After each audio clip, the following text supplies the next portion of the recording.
गद्य की दो प्रमुख विधाएं हैं। एक प्रमुख विधा, दूसरा गौण या प्रकीर्ण विधा।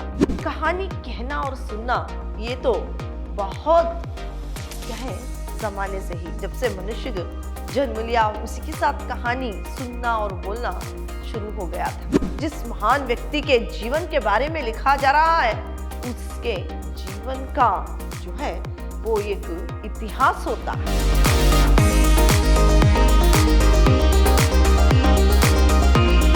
प्रणाम, मैं रिहाना यस, अति उत्तम विद्याश्रम की हिंदी प्रवक्ता। मेरे सेकेंड सेम के जितने भी बीबीए के विद्यार्थी हैं, आप सबका मेरी कक्षा में स्वागत है। मेरे प्रिय विद्यार्थियों, आज मैं आपको जो आपका पाठ्यक्रम है उसके अंतर्गत जो यूनिट 1 है आपके लिए, जो कि हिंदी गद्य की विधाएं हैं, इसी के बारे में आज मैं आपको जानकारी दूंगी। गद्य साहित्य ये जो है भारतेंदु युग से हुआ है। इसका श्री गणेश जो भारतेंदु युग है उससे प्रारंभ हुआ। उसकी विकास यात्रा का प्रथम चरण द्विवेदी युग में पूरा हो। लेकिन जो गद्य साहित्य है इसका प्रारंभ तो भारतेंदु युग से हुआ, लेकिन इसका विकास क्रम जो है वो द्विवेदी युग में पूरा हुआ था तथा इसके अंतर्गत गद्य की विभिन्न विधाएं उत्तरोत्तर विकास और उत्कर्ष की ओर उन्मुख रही है। छायावादोत्तर युग हिंदी गद्य की सर्वांगीण उन्नति का युग है। तो यहाँ पर देखिए, जो इसके उपरांत जो गद्य में विभिन्न विधाएं हैं उसका विकास उत्तरोत्तर होने लगा था। फिर और क्या है, यही विकास जो इसकी उन्नति का एक युग था। गद्य किसे कहते हैं, अब हम देखेंगे कि गद्य किसे कहते हैं। तो देखिए, एक ऐसी रचना जो छंद, ताल, लय एवं तुकबंदी से मुक्त तथा विचारपूर्ण हो उसे गद्य कहते हैं। गद्य ऐसी रचना जिसमें ना ही छंद, ना ही ताल, ना लय एवं तुकबंदी जो है इस सबसे मुक्त रहता है और जो है विचारपूर्ण हो उसे, जो कि सिर्फ विचारपूर्ण से भरा हो, उसे ही गद्य कहते हैं। वाक्यों में बंदी ऐसी रचना जो विचार प्रधान हो वह गद्य कहलाती है। जो वाक्यों में बंदी हुई एक विचार, जो क्या है, विचार जिसमें प्रधान हो उसी को गद्य कहा जाता है।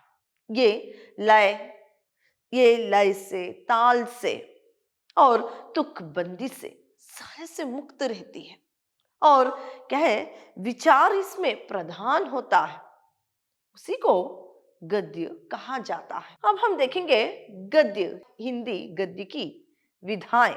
हिंदी गद्य की विकास यात्रा अनेक विधाओं में समेटा हुआ है।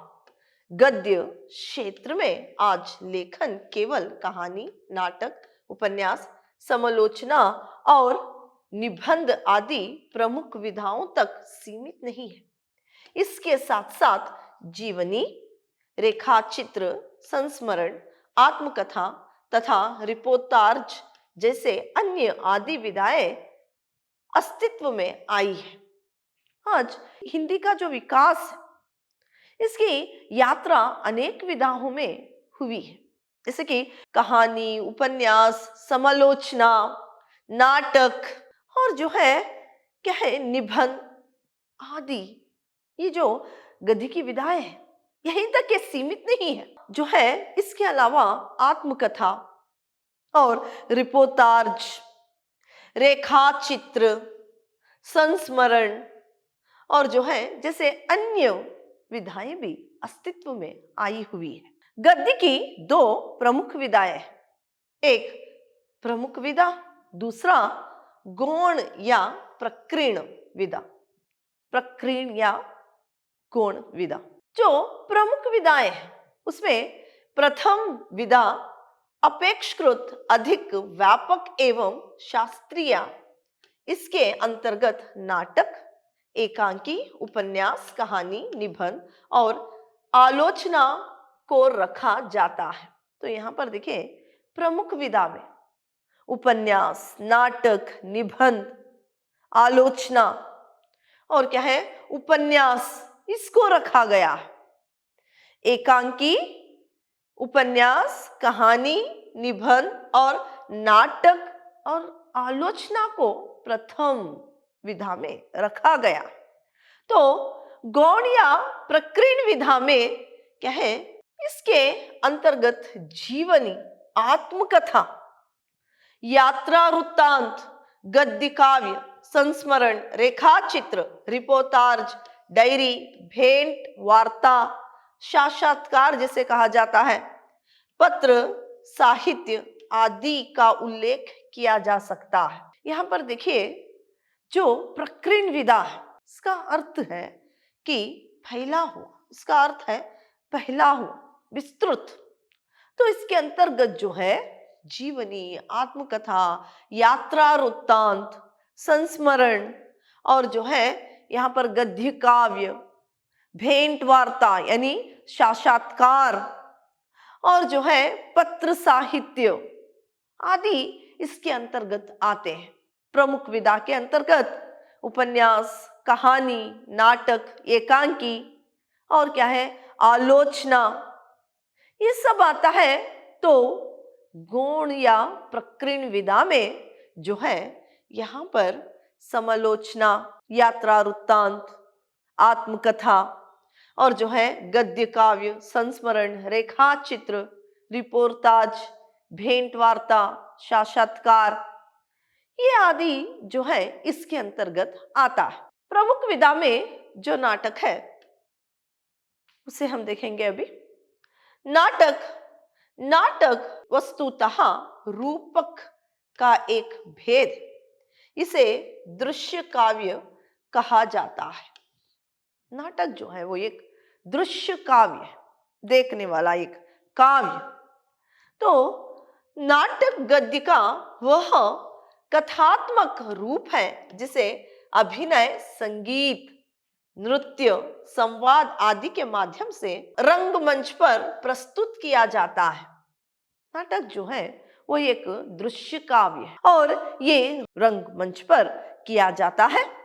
तो यहाँ पर जो है वो जिसे अभिनय, संगीत, नृत्य, संवाद आदि के माध्यम से किया जाता है, ये जो है नाटक है। तो भारतेंदु हरिश्चंद्र, बालकृष्ण भट्ट और यानी जयशंकर प्रसाद, राम कुमार वर्मा, मोहन राकेश आदि हिंदी के प्रमुख नाटककार हैं। तो ये सब जो है हिंदी के प्रमुख नाटककार।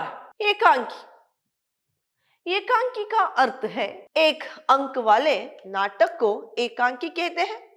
यह प्रायः एक ही घटना या जीवन की एक ही संवेदना पर आधारित होता है। देखिए, एकांकी जो एक अंक का जो नाटक है, एक दृश्य का जो नाटक है, वो जीवन के एक ही घटना, जीवन की जो ये घटना होती है या जीवन की एक ही संवेदना पर आधारित होता है, वो एकांकी है। बालकृष्ण भट्ट, जयशंकर प्रसाद, रामकुमार वर्मा, देवकी नंदन खात्री आदि प्रमुख एकांकीकार है। ये सब जो है प्रमुख एकांकीकार है।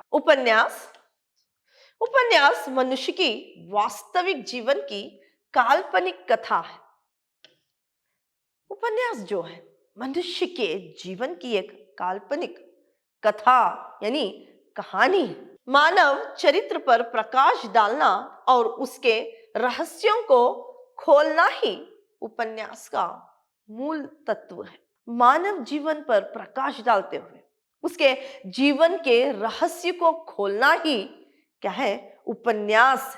इसका मूल तत्व यही है। तो देवकी नंदन खात्री, प्रेमचंद आदि क्या है, उपन्यासकार है। तो यहाँ पर प्रेमचंद जी को उपन्यास सम्राट के नाम से भी जाना जाता है। तो ये मनुष्य के जीवन से संबंधित क्या है, उसके जीवन से संबंधित जो भी काल्पनिक कथा है, ये बहुत अच्छी तरह से रचा हुआ है। तो ये क्या है, बहुत अच्छी तरह से रचाए है। कहानी, आधुनिक शिल्प से युक्त कहानी का आरंभ सरस्वती के प्रकाशन के साथ हुआ। देखिए, कहानी कहना और सुनना ये तो बहुत क्या है, जमाने से ही, जब से मनुष्य जन्म लिया उसी के साथ कहानी सुनना और बोलना शुरू हो गया था। लेकिन इसका आरंभ जो है, इसका प्रकाशन का जो आरंभ है, वो सरस्वती जो समाचार पत्र है, इससे हुआ है। इसका आरंभ इससे हुआ है। तो ये जो है आधुनिक कहानी मानवीय संवेदना, जो आधुनिक कहानी है वो मानवीय संवेदना और यथार्थ से संबंधित होती है। मानव के मानव की जो संवेदना है, जो यथार्थ है, उससे संबंधित होती है। मतलब यह है, जीवन के किसी विशेष पक्ष का मार्मिक, भावनात्मक और कलात्मक वर्णन करती है। कहानी जो है मानव के मानव के जीवन का जो विशेष पक्ष या मार्मिक, भावनात्मक और कलात्मक जो वर्णन है वो करती है। तो मानव की जीवन का कोई एक घटना, मानव की जीवन की कोई एक घटना, कोई एक क्या है समस्या, या एक जो पात्र का क्रमबद्ध ब्यौरा देती है। कहानी जो है मानव के जीवन की किसी एक घटना का, किसी एक समस्या का, या कोई एक पात्र का क्रमबद्ध रूप से जो है वो ब्यौरा देती है, जिसे पढ़कर एक समान्वित प्रभाव उत्पन्न होता है, उसे कहानी कहते हैं। जिसे पढ़कर क्या है, इसका प्रभाव जो पड़ता है, इसका ये प्रभाव जो है उत्पन्न होता है, उसे कहानी कहा जाता है। आलोचना का शाब्दिक अभिप्राय है किसी वस्तु या कृति को समग्र रूप से देखना। आलोचना का अभिप्राय है किसी वस्तु या कृति को जो है समग्र रूप से देखना। यह किसी विषय की लक्ष्य को ध्यान में रखते हुए उसके गुण, दोषों एवं उपयुक्तता का विवेचन करने वाली साहित्यिक विधि है। तो जो है ये जो आलोचना है, ये आलोचना जो कि किसी वस्तु या कृति को समग्र रूप से देख, और यह किसी विषय के लक्ष्य को, कोई भी एक विषय हो उसके लक्ष्य को ध्यान में रखते हुए, किसी लक्ष्य को ध्यान में रखते हुए उसके गुण और दोष एवं उपयुक्तता का विवेचना करने वाली साहित्यिक विधि है।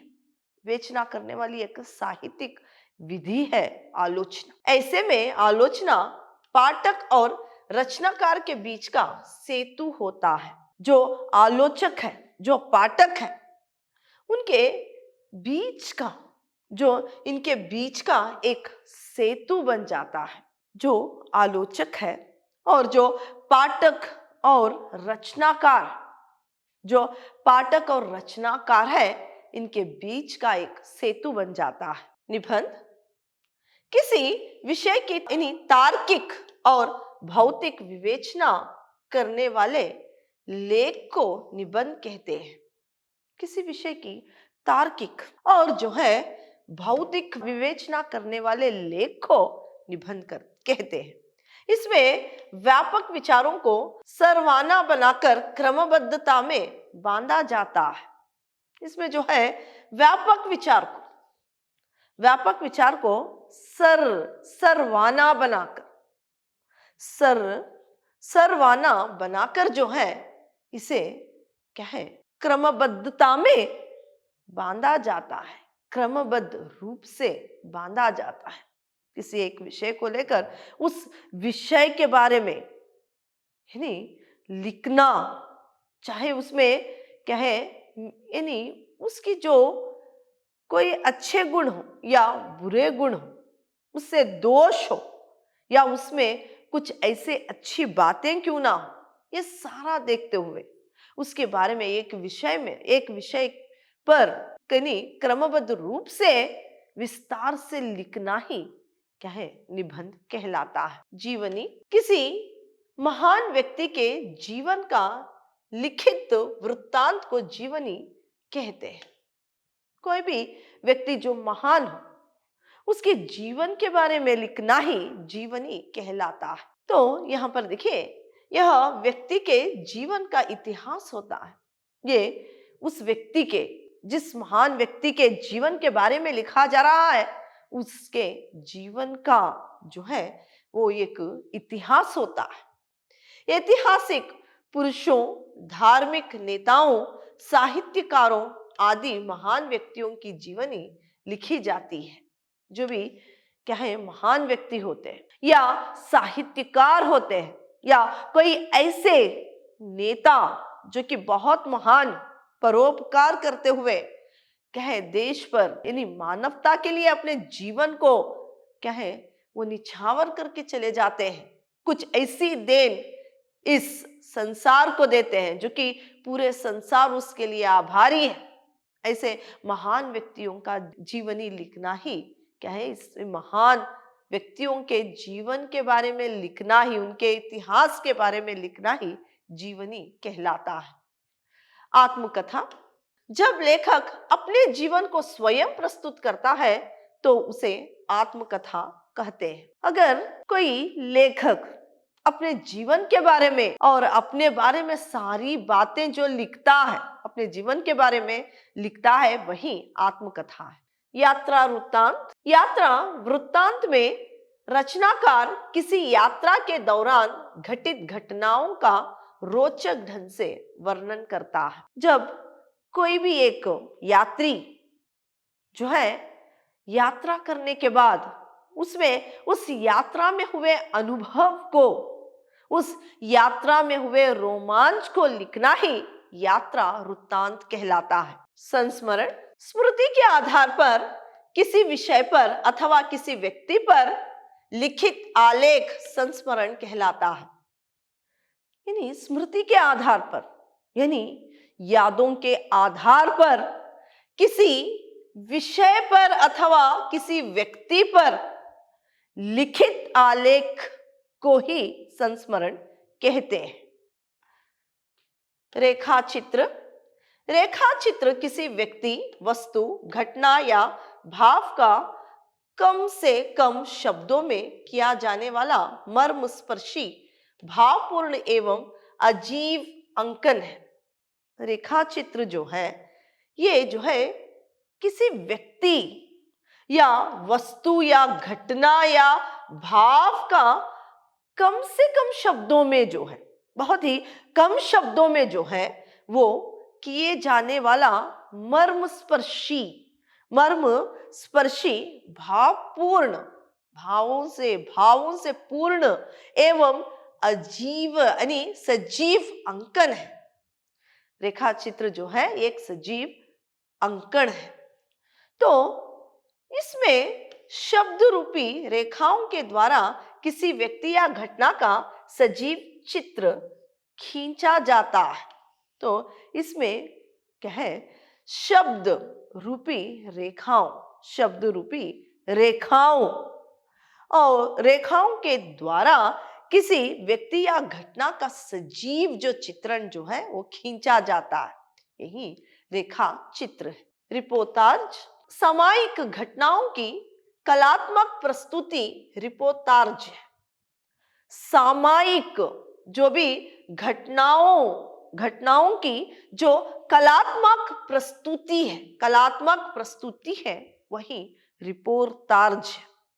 मतलब कोई विशेष संदर्भ या किसी घटना की रिपोर्ट के कलात्मक तथा साहित्यिक रूप को रिपोर्टाज कहते हैं।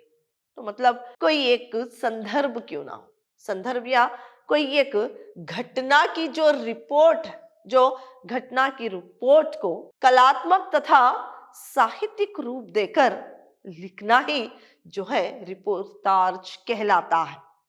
पत्र साहित्य, पत्रों के द्वारा किसी व्यक्ति से संबंध बनाकर किसी विषय पर जो लिपिबद्ध वार्तालाप प्रारंभ किया जाता है, उसका संपूर्ण संकलित रूप पत्र साहित्य कहलाता है। पत्रों के द्वारा अपने रिश्तेदारों को, अपने सगे संबंधियों को या अपने व्यवहारों को जो है इसके द्वारा, पत्र के द्वारा अपने संबंध जो है वहां पर कायम रखने के लिए जो ये क्रिया की जाती है, वही पत्र व्यवहार। इसमें जो है लिपि जो है किसी भी विषय पर जो लिपिबद्ध वार्तालाप प्रारंभ किया जाता है, उसका संपूर्ण संकलित रूप ही पत्र साहित्य कहलाता है। तो आज मैंने आपको गद्य किसे कहते हैं और किसकी प्रमुख विधाएं कौन सी है, गद्य की कितनी विधाएं हैं और इसके अंतर कौन कौन सी क्या है विधाएं रखी गई है, ये सारी जानकारी दी है। अगली कक्षा में किसी और पाठ पर क्या है चर्चा करेंगे। धन्यवाद।